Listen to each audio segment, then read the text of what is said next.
KCR petition పైన సుప్రీంకోర్టులో విచారణ కొనసాగుతోంది. ఇక విద్యుత్ కమిషన్ను రద్దు చేయాలంటూ కేసీఆర్ పిటిషన్ దాఖలు చేశారు.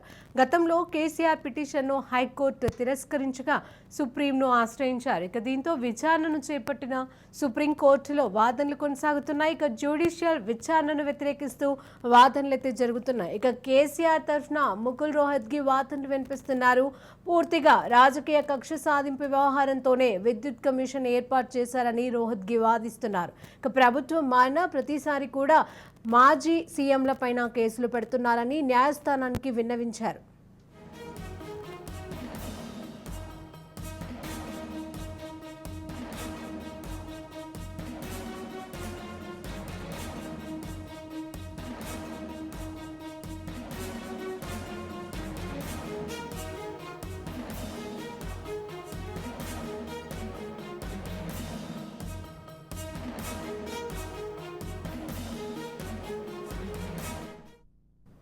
కేసీఆర్ పిటిషన్ పైన సుప్రీంకోర్టులో విచారణ కొనసాగుతోంది. ఇక విద్యుత్ కమిషన్ను రద్దు చేయాలంటూ కేసీఆర్ పిటిషన్ను దాఖలు చేశారు. అయితే గతంలో కేసీఆర్ పిటిషన్ను హైకోర్టు తిరస్కరించగా సుప్రీంను ఆశ్రయించారు.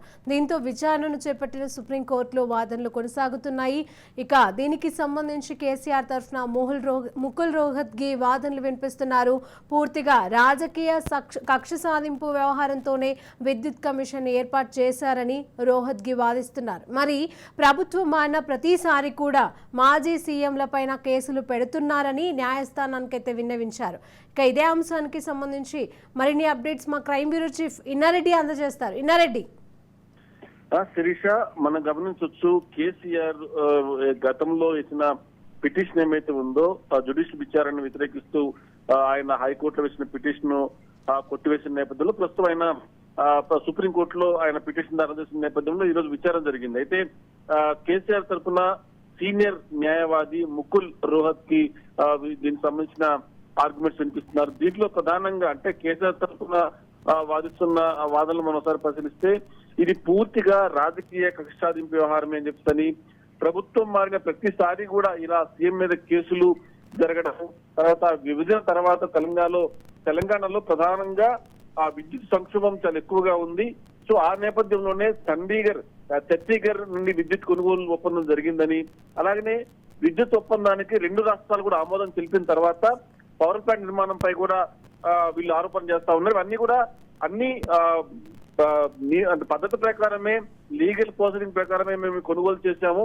తర్వాత దీంట్లో అప్పట్లో 2 రాష్ట్రాలు కూడా ఓకే అయిన తర్వాతనే విద్యుత్ ఒప్పందం దీని మీద కొనుగోలు చేయడం జరిగింది. సో దీంట్లో పవర్ ప్లాంట్ నిర్మాణం పైన కూడా వీళ్ళు ఆరోపణలు చేస్తా ఉన్నారు. అయితే 2 ఆప్షన్ ఉన్నప్పుడు ఏదో ఒకటి ఎంచుకొని దాని మీద విచారణ జరపాలి, కానీ వీళ్ళు కావాలని చెప్పేసి వీళ్ళు దీని మీద భద్రాద్రి పవర్ ప్లాంట్ నిర్మాణం బిహెచ్ఎల్ అప్పించిన దాని మీద, తర్వాత ఈ ఓవరాల్ వస్తే ఈ విద్యుత్ దాని మీద జరుపుతున్న విచారణ అనేది అంతా కూడా రాజకీయ కోణంలో జరుగుతుంది. అంటే ప్రజలకు సంబంధించిన ఈ విద్యుత్ సంక్షోభం నుంచి బయటపడటానికి గత ప్రభుత్వం చేసిన ప్రయత్నాన్ని వాళ్ళు ఒప్పుకోకుండా కావాలని చెప్పేసి కూడా ఈ రకంగా జ్యుడిషియల్ విచారణ వేశారని చెప్పేసి తమ వాదనలు వినిపిస్తారు. దీని మీద ఇంకా వాదనలు కొనసాగుతున్నాయి. మరి ప్రభుత్వం ఎలాంటి వాదన వినిపిస్తా ఉంది, కోర్టు ఎలాంటి నిర్ణయం తీసుకుంటుంది, దాని మీద ఇంకా ఒత్తిడి కొనసాగుతూనే ఉంది శిరీష. అలాగే ఇన్నారెడ్డి, విద్యుత్ కమిషన్ నూతన చైర్మన్ కు నియమించే అవకాశం కూడా కనబడుతున్నట్టుగా తెలుస్తోంది. దీనిపైన అప్డేట్స్ ఏంటి?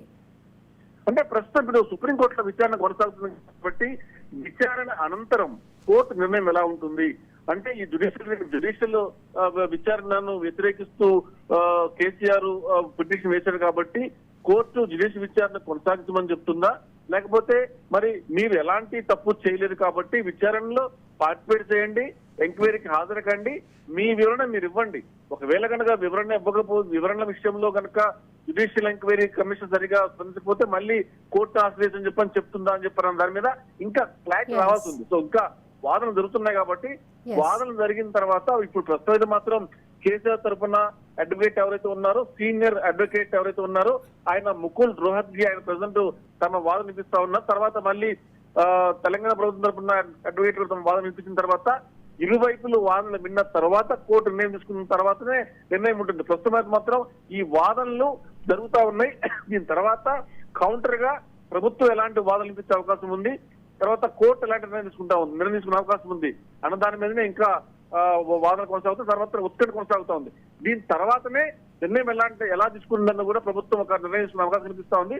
మొత్తం మీద కోర్టులో జరుగుతున్న వాదనల మీద సర్వత్రా ఆసక్తి నెలకొని ఉంది Sirisha. Right, thank you Inna Reddy.